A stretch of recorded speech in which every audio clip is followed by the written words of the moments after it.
The Lehigh University Campus was quiet on the night of April 5, 1986. Spring had finally arrived, and students were beginning to relax into the rhythm of the semester. 19-year-old Jean Cleary, a freshman from Bryn Mawr, Pennsylvania, was back in her dorm after a night spent studying and chatting with friends. Her room 713 in Stoughton Hall offered a modest but comforting space. her posters and belongings a reflection of a vibrant, spirited teenager. No one suspected that the dorm, Supposedly locked and secure, had become a hunting ground. At approximately 4:30 am, a fellow student named Joseph Henry, also a freshman, broke into Jean's room. He was not someone Jean knew personally, but he lived in the same building. That night, Henry had been roaming the halls, checking doors, many of which had malfunctioning locks. Jean's door was one of them. What followed was a brutal assault. Henry strangled, beat, raped, and ultimately murdered Jean Cleary in a fit of violent rage. By morning,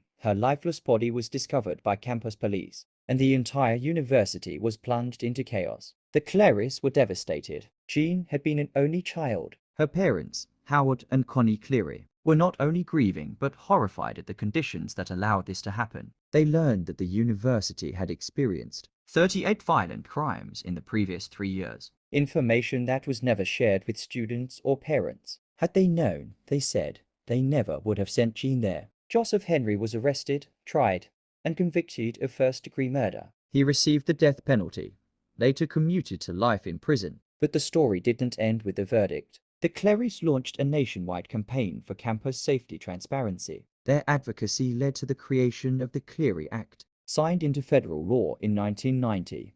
This law requires all colleges and universities participating in federal financial aid programs to disclose campus crime statistics and security information publicly. Today, Stoughton Hall still stands. Students come and go, many unaware of the tragedy that unfolded within its walls. But Jean's name lives on not only as a memory but as a symbol. Her death forced an entire nation to re-examine the way campuses handle security, transparency, and student safety. Behind every reported crime statistic is a name, a family, a future lost, and in Jean Clary's case, a legacy forged from heartbreak. Please like, share and subscribe to True Crime One Story channel for more chilling stories.